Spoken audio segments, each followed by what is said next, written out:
मेरे बच्चे, मैं तुम्हारी माँ लक्ष्मी आज मैं तुम्हें बताना चाहती हूँ कि मैं तुमसे वादा करने आई हूँ कि यदि आज तुमने मेरे संदेश को पूर्ण रूप से सुन लिया और तुमने जो कार्य बताने वाली हूँ वो किया, तो निश्चित ही तुम अपने जीवन में इतना धन प्राप्त करोगे। मैं इतना धन दूंगी तुम्हें कि तुम्हारे संभाले नहीं संभलेगा। तुम्हारे पास धन की कोई कमी नहीं होगी, तुम्हारे पास ऐशो आराम की कोई कमी नहीं होगी। तुम्हें जो जीवन में धन के द्वारा प्राप्त करना होगा वो पलक झपकते ही प्राप्त हो जाएगा। और एक बात का और वचन देती हूँ कि तुम्हें धन को प्राप्त करने में कठिनाइयों का ना तो सामना करना पड़ेगा और ना ही तुम्हें परेशानी उठानी पड़ेगी, बल्कि धन को तुम स्वयं ही आकर्षित कर पाओगे। क्योंकि जब तुम मुझे आकर्षित कर पाओगे तो धन को आकर्षित करना तुम्हारे लिए कोई कठिन कार्य नहीं होगा। लेकिन आज तुमको मेरी बताई हुई बात को सुनना और उस एक कार्य को करना अति आवश्यक है। तुम्हें किसी भी कार्य को करने से पहले उसकी शक्ति को जानना अति आवश्यक है, क्योंकि कौन सा कार्य कितनी शक्ति को तुम्हारी ओर आकर्षित करता है, यदि तुम्हें यह पता हो तो तुम निश्चित ही एक ऐसा कार्य चुनोगे जिसकी शक्ति बहुत ज़्यादा होगी, जो कि तुम्हें सब कुछ प्राप्त कराने की ताकत रखती होगी। और एक ऐसा ही कार्य जो आज मैं बताने वाली हूँ, उस कार्य में इतनी शक्ति है कि यदि तुम करोगे तो निश्चित ही वो एक अकेला कार्य ही तुम्हें सब कुछ प्राप्त कराने की ताकत रखता है। और इस बात को भी तुम्हें समझना अत्यंत आवश्यक है कि ज़्यादा से ज़्यादा तुम अकेले चलने का प्रयास करो, क्योंकि यदि लोगों का सहारा लोगे, लोगों से मदद मांगते फिरोगे तो तुम्हें सहारा लेने की आदत पड़ जाएगी और फिर तुम मजबूती से आगे नहीं बढ़ पाओगे और ना ही उस कार्य को कर पाओगे जिस कार्य को मैं तुम्हें आज बताने वाली हूँ। तो सबसे पहले अपने हृदय में इस बात को विराजमान कर लो कि मुझे जो करना है वो अकेले करना है। मेरी माता मेरे साथ हैं और वो हमेशा मेरा साथ देती हैं, मुझे सद्बुद्धि भी देंगी, आगे बढ़ने का हौसला भी देंगी और मुझे मदद भी करेंगे। इसलिए मुझे किसी भी व्यक्ति से जहाँ तक हो सके सहारा नहीं लेना है, क्योंकि यदि तुम्हें बहुत आगे तक जाना है तो तुम्हें सहारों के बलबूते नहीं, अपने खुद के बलबूते पर चलना होगा और चलना सीखना भी ज़रूरी है। जब तक तुम अपने मन के अंदर इस बात को नहीं बिठाओगे, तब तक तुम बार बार किसी न किसी का साथ ढूंढते रहोगे और सहारा मांगते रहोगे, अर्थात मदद मांगते रहोगे। और बार बार मांगी मदद से इंसान अंदर से बहुत ज़्यादा कमज़ोर हो जाता है, वो मजबूत नहीं हो पाता, क्योंकि उसके अंदर का जो हौसला होता है वो बुलंद नहीं हो पाता, बल्कि उसका हौसला कमज़ोर होता है। मन भी बहुत ज़्यादा कमज़ोर और डरा डरा सा रहता है। उसे निस्फ़िक्र चलने की और हौसले के साथ चलने की आदत नहीं हो पाती है। इसलिए सबसे ज़्यादा ज़रूरी है तुम्हारे हौसले का बुलंद रहना, क्योंकि उसी से तुम्हारे इरादे भी मजबूत होते हैं। सबसे पहले तो तुम्हें मुझसे एक वादा करना होगा कि धन तो मैं तुम्हें दूंगी, लेकिन उस धन का उपयोग केवल तुम अपने स्वार्थवश ही मत करना, अर्थात तुम अपनी इच्छाओं को पूरा करने के साथ साथ अपने परिवार की इच्छाओं को भी पूरा करना। और जितना हो सके उतना तुम अपनी सामर्थ्य के अनुसार जो गरीब होते हैं, जो असहाय होते हैं, उनकी मदद करना। क्योंकि मेरे बच्चे, यह बात मैं तुमसे इसलिए कह रही हूँ क्योंकि मुझे भी किसी न किसी के माध्यम से जो व्यक्ति असहाय और गरीब होते हैं, जो मेरे आश्रित हैं, मैं किसी न किसी का सहारा लेके उनकी मदद करती हूँ, क्योंकि मेरी पूजा सभी करते हैं मुझ में सभी विश्वास रखते हैं और जो व्यक्ति मुझ में विश्वास रखते हैं मेरा परम धर्म है उनकी रक्षा के साथ साथ उन्हें ज़रूरत का सामान प्राप्त कराना। यदि तुम अपने जीवन में सबसे ज़्यादा धन अर्जित करने के पश्चात अपने माता पिता की हर इच्छा की पूर्ति तुम नहीं कर सके, अर्थात तुम्हारा यही कार्य है जो मैं अब बता रही हूँ कि सबसे ज़्यादा तुम्हें अपने माता पिता की प्रसन्नता के लिए उस हर कार्य को करना प्रारंभ करना होगा जिससे कि तुम्हारे माता पिता प्रसन्न होते हैं और उनका हृदय प्रसन्न होकर तुम्हें आशीर्वाद देता है। इस एक कार्य को करना तुम प्रारंभ कर दो, तुम स्वयं देखना कि तुम्हारे जीवन में तुम कितनी उन्नति तरक्की प्राप्त कर रहे हो, क्योंकि उसका कारण यह है कि तुमने मुझे देखा नहीं है लेकिन फिर भी तुम्हारे हृदय में यह विश्वास है कि तुम मेरी पूजा आराधना करते हो तो मैं तुम्हें धन देती हूँ और तुम्हारा यह भी विश्वास है कि तुम मुझे अपनी ओर आकर्षित कर लेते हो तो धन को अपनी ओर आकर्षित कर लेते हो। और यह कहीं तक सत्य भी है कि यदि तुम मुझे अपनी ओर आकर्षित कर लेते हो तो साक्षात धन को तुम अपनी ओर आकर्षित कर लेते हो। इसलिए यदि तुम जिस के द्वारा इस संसार में भेजे गए हो उनको प्रसन्न करो, उनके आशीर्वाद को प्रसन्न करो, उन्हें अपनी ओर आकर्षित करो और पूर्ण अपना धर्म निभाओ जो एक बच्चे का होता है। तुम्हारे माता पिता तुम्हारे साथ नहीं रहते तो उन्हें अपने साथ रखो, उनकी उतनी सेवा करो जितनी कि उन्होंने तुम्हारी बचपन में की थी। और सबसे ज़्यादा ज़रूरी बात यह है कि अब जब तुम जवान हो चुके हो और तुम्हारे माता पिता बूढ़े हो चुके हैं अर्थात वृद्धावस्था में हैं, तो तुम्हें इस बात को बहुत अच्छे से समझना होगा कि वृद्धावस्था का व्यक्ति अर्थात जो बूढ़ा व्यक्ति होता है वो बच्चे के समान होता है। उसका मन छोटी छोटी चीज़ों पर मचल जाता है खाने के लिए। जिस तरह से तुम जब छोटे थे तो अपनी माता पिता से हट करते थे किसी भी चीज़ को खाने बस, और किसी भी चीज़ पर तुम्हारा दिल और मन दोनों मचल जाता था और तुम अपने माता पिता से हट करते थे, जो तुम्हें खाना होता था उस पर जिद करके बैठ जाते थे। और वही तुम्हारे माता पिता जो आज बूढ़े हो चुके हैं तुम्हारी इच्छा को पूरा करने के लिए अपनी पूंजी खर्च तुम पर कर देते थे। हर वो चीज़ तुम्हारे लिए करते थे जिससे तुम्हें प्रसन्नता हो। तुम्हारी पढ़ाई से लेकर तुम्हें बड़ा होने तक उन्होंने एक एक रुपए तुम पर खर्च किया है। उन्होंने अपनी जमा पूंजी तुम पर खर्च की, तुम्हें बड़ा करने के लिए, तुम्हें बड़ा बनाने के लिए। और आज तुम जिस मुकाम पर हो उस मुकाम पर पहुंचने के लिए उन्हीं की पूर्ण मेहनत है जो तुम आज यहाँ पर खड़े हुए हो। तो तुम्हें इसका जो तुम पर कर्जा चढ़ा हुआ है अर्थात जो उन्होंने तुम्हारे लिए किया उसे तुम उनके लिए करके उनका इस कर्ज को अदा करो, क्योंकि यह एक प्रकार का कर्ज है जो तुम्हारे ऊपर तुम्हारे माता पिता का चढ़ा हुआ है। अर्थात उन्होंने जितनी तुम्हारे लिए किया यदि तुम उसमें से आधा भी कर दो तो मेरे बच्चे तुम्हारे भाग्य निश्चित ही खुल जाएंगे। क्योंकि कोई भी पूजा, कोई भी भोग या कोई भी प्रसाद मुझे तब तक प्रसन्न नहीं कर सकता जब तक तुम धर्म के नियम के अनुसार कार्यों को ना करो।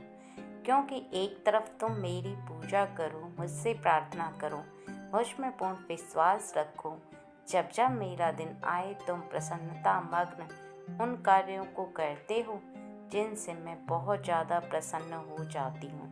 और यह सच भी है कि मैं प्रसन्न हो जाती हूँ। लेकिन यदि दूसरी तरफ तुम कुछ ऐसे कार्य हैं जिनको करते ही नहीं हो, अर्थात तुम ऐसे माता पिता का दिल दुखाते हो जिन्होंने तुम्हें जन्म दिया, या उनकी किसी भी बात का उल्लंघन करते हो, तुम उनका पूर्ण ध्यान नहीं रखते, अर्थात तुम अपना कर्तव्य नहीं निभा रहे, तो सबसे पहला तो तुम्हारा कर्तव्य ही है, क्योंकि तुम अपने कर्तव्यों को सही से निभाने के बाद यदि मुझे क्षण भर भी याद करोगे तो मैं इतने में ही प्रसन्न हो जाऊंगी। मेरे लिए सबसे बड़ा भोग यही है कि तुम संसार में धर्म के अनुसार चलो। जो तुम्हारे धर्म के अनुसार तुम्हें अपने माता पिता की सेवा बताई गई है उसे करो। तुम अपने जीवन साथी को प्रसन्न रखो। एक बात का और विशेष ध्यान रखना कि यदि तुम अपने जीवन साथी को प्रसन्न रखने के लिए उसकी हर ज़रूरत को पूरा करते हो तो इतना समझो कि तुम्हारे घर की लक्ष्मी प्रसन्न है, अर्थात तुम्हारी पत्नी प्रसन्न है और घर की लक्ष्मी प्रसन्न होगी तो निश्चित ही वो लक्ष्मी को अपनी ओर आकर्षित कर पाएगी, अर्थात मुझको आकर्षित कर पाएगी। यदि तुम उसे अप्रसन्न रखते हो तो तुम्हारी घर की लक्ष्मी पहले से ही अप्रसन्न है, तो तुम मुझे कैसे अपनी ओर आकर्षित कर पाओगे।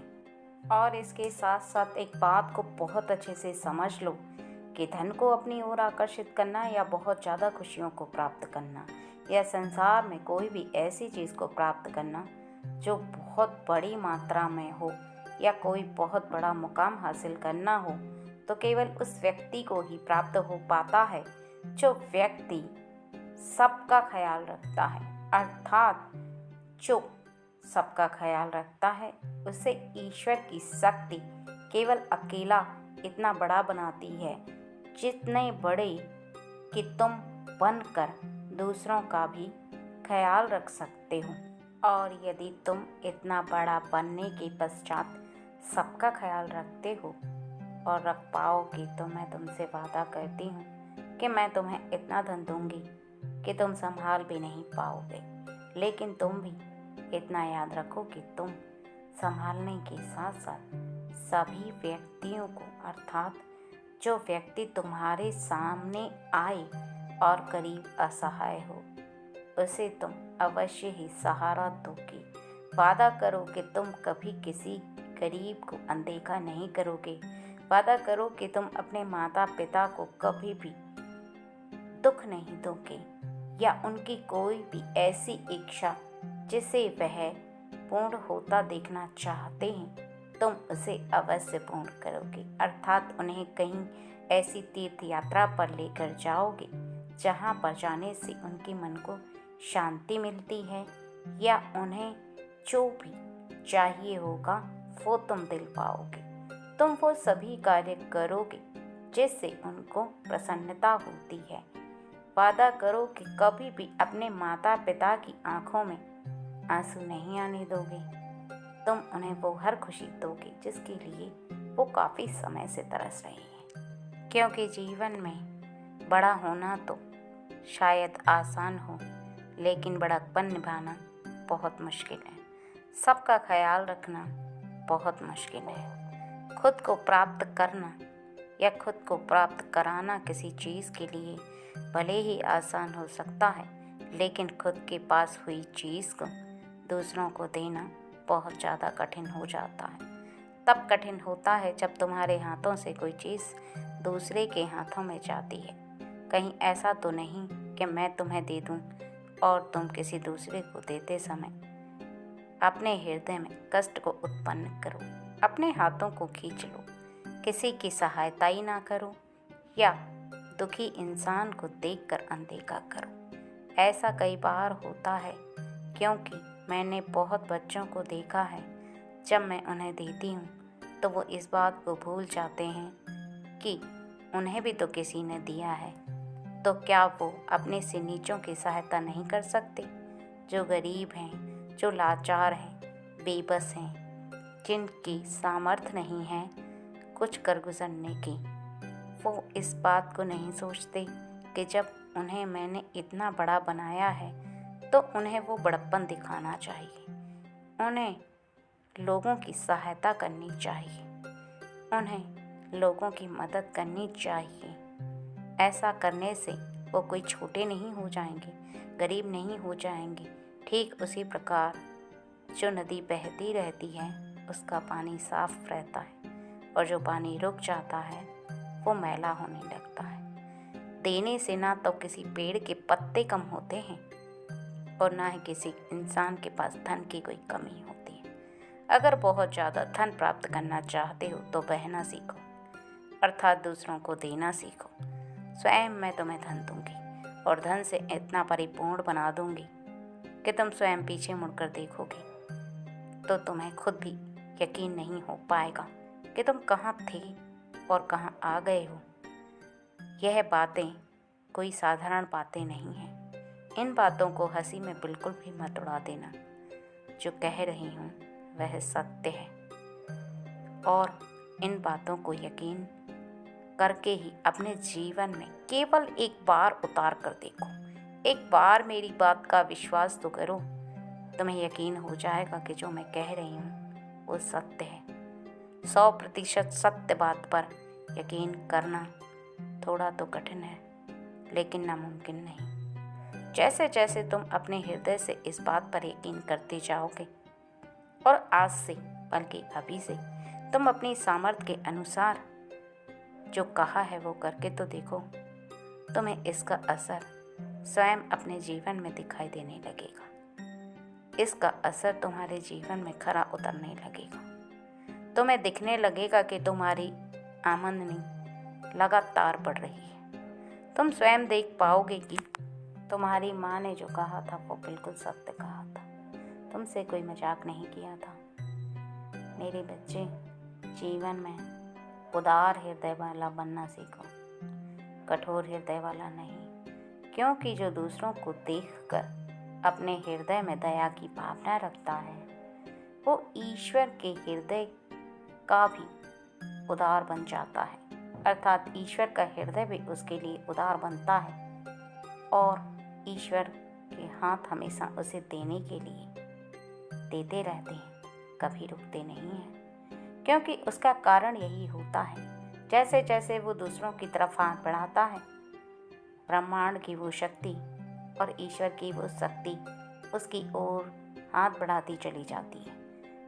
ना वह व्यक्ति दूसरों के लिए अपने हाथों को रोकता है, और ना ईश्वर की शक्ति उसके लिए उसके हाथों को रोकती है। यदि तुम्हें मेरी बात का यकीन नहीं है तो जाओ बड़े बड़े लोगों को देखो कि वो कितना दान करते हैं। उनके पास धन की कोई कमी नहीं है, लेकिन फिर भी वो दान करते हैं, और वो पहले से ही दान करते चले आ रहे हैं, तभी वो आज इतना बड़ा बन पाए हैं। यदि वह भी हर समय बचा बचा कर अपने पास सभी धन को इकट्ठा करते तो आज वो इतने बड़े नहीं बन पाते, क्योंकि लोगों का आशीर्वाद उन्हें प्राप्त नहीं होता। लोगों की जो उन्होंने दुआएं ली हैं वो दुआएं ईश्वर की शक्ति के बराबर होती हैं। ईश्वर की शक्ति जितनी चमत्कारी होती है और ईश्वर उसे जहाँ तक पहुँचाना चाहते हैं, ये उसी दुआओं का असर है। तुम किसी से दुआ लो और बद्दुआ लो, उन दोनों में अंतर होता है। यदि किसी से बद्दुआ लोगे तो तुम लगातार गिरते चले जाओगे, कितना भी बढ़ने का प्रयास करोगे लेकिन बढ़ नहीं पाओगे। और यदि तुम किसी से दुआ लोगे तो निश्चित ही उन्नति दर उन्नति करते चले जाओगे। हर वक्त तुम्हारी उन्नति होगी, और उसका कारण केवल इतना है कि तुम दे रहे हो, ले नहीं रहे। इसलिए अपने आप को देने वाला बनाओ, लेने वाला नहीं। लेना तुम्हें सिर्फ मुझसे है और देना संसार में हर व्यक्ति को। फिर तुम देखना, तुम्हें संसार में किसी से मांगने की आवश्यकता ना तो पड़ेगी और ना ही तुम कभी किसी से कुछ मांगोगे। खुद को इतना बड़ा देखने के लिए देख पाओगे कि तुम देने के लिए तुम्हारे हाथ हमेशा खुले रहेंगे। तुम्हें खुद भी इस बात का धीरे धीरे करके आभास हो जाएगा कि हाँ, देने से सच में प्राप्त होता है। हाँ, दूसरों का ख्याल रखने से कितनी खुशी मिलती है, क्योंकि वो खुशी सबसे बड़ी होती है जब तुम किसी के चेहरे पर हंसी देखते हो। वो दोनों हाथों को उठाकर तुम्हें दुआ देता है, भगवान तुम्हारा भला करे, तुम्हारे बच्चे खुश रहें। ऐसे करके जो तुम्हें दुआएं प्राप्त होती हैं, वो दुआएं कोई साधारण नहीं हैं। उनमें शक्ति होती है। उन्हीं शक्तियों के बलबूते पर तो तुम्हें सब कुछ प्राप्त होता है, और उन्हीं शक्तियों के बलबूते पर तुम धनवान बनते हो। बस अंतर इतना है कि तुम्हें ज्ञात नहीं होता। तुम अनजान रहते हो कि ये सब दुआओं का असर है जो तुम्हारे जीवन में खरा उतरने लगा है, जो तुम्हें प्रत्यक्ष आंखों से दिखने लगा है।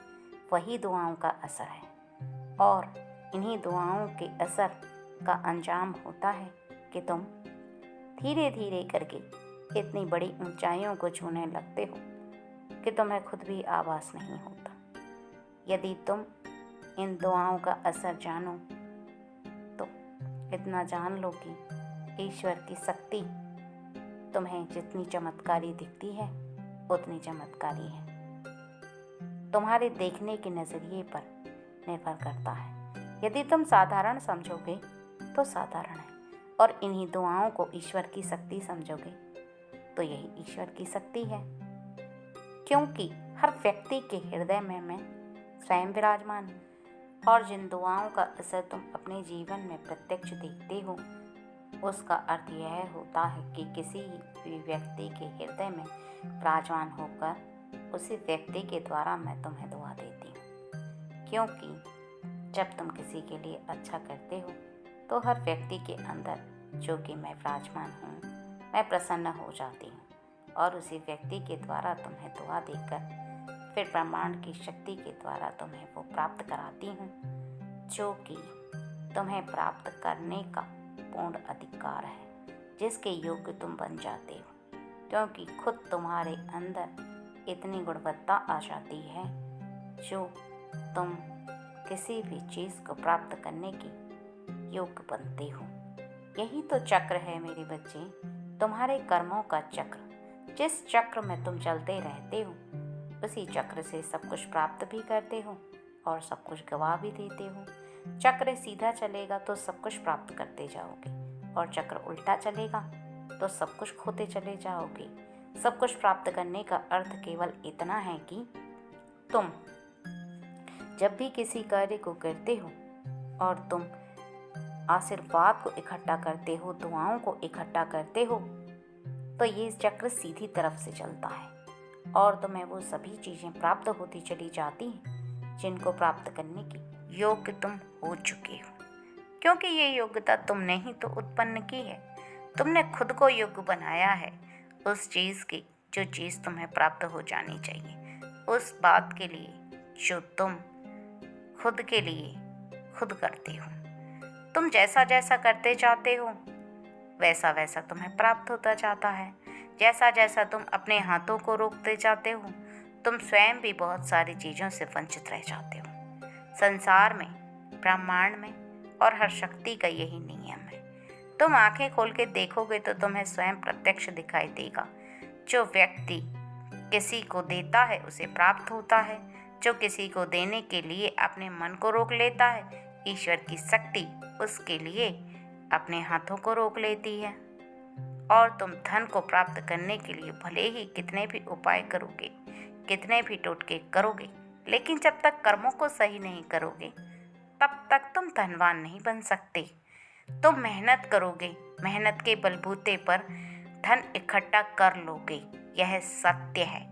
लेकिन तुम्हारा भाग्य जो सौभाग्य में परिवर्तित होगा वो कुछ ऐसे ही कर्म होंगे जिनमें दुआएं शामिल होंगी, जिनके अंदर तुम्हारे कर्मों का लेख सही लिखा होता है। और वो कर्म यही होते हैं जिसमें तुम्हारे माता पिता की दुआएं शामिल होती हैं, और जिसमें तुम ऐसे कर्म करते हो जो प्रकृति के नियम के अनुकूल होती हैं, क्योंकि वो शक्तियाँ तुम्हारे अनुकूल हो जाती हैं। वो शक्तियाँ तुमसे बहुत ज़्यादा प्रसन्न होती हैं, क्योंकि तुम ऐसा कार्य कर रहे हो। तुम उन शक्तियों को अपनी ओर लगातार आकर्षित करते रहते हो। फिर वह शक्तियाँ विवश हो जाती हैं तुम्हें एक विकराल रूप, जैसे कि बड़ा पेड़ होता है उतना बड़ा बनाने के लिए। उसके पश्चात तुम्हें यह आभास होता है कि तुम अचानक से इतने बड़े व्यक्ति थे तो नहीं, लेकिन बन कैसे गए। और उसके पीछे का कारण केवल तुम्हारे कर्म होते हैं, जो तुम कर रहे हो और जो तुम कर चुके हो, आगे भी तुम जो करोगे। इसलिए हमेशा इस बात को ध्यान रखो कि तुम्हें मैं धनवान इतना बनाऊंगी कि तुम धन को संभाल नहीं पाओगे, लेकिन तुम अपने कर्मों में बदलाव लेकर आओ। तुम लोगों को मदद करना सीखो। कई बार मेरे बहुत सारे बच्चे ऐसे हैं जो कि असहाय व्यक्तियों को देख के, बहुत ही लाचार व्यक्ति जो कि 2 वक्त का खाना नहीं खा सकते, बेचारे रोड के किनारे बैठ कर के भीख मांगते हैं वो। और ऐसे व्यक्ति जब तुम्हारे सामने आते हैं तो तुम उन्हें अनदेखा कर देते हो। तुम ये भी नहीं सोचते कि तुम्हारी सामर्थ्य तो उतनी है कि तुम उसे 2 वक्त का खाना नहीं तो 1 वक्त का खाना खिलाकर उसका पेट भर सकते हो, उसकी आत्मा को और उसके पेट को तृप्त कर सकते हो। तुम वो भी नहीं करते। तुम उसे अनदेखा करके चले आते हो, उससे घृणा करने लगते हो कि ये गरीब है, इसके फटे कपड़े हैं, ये बहुत ही ज़्यादा गंदा संदा है।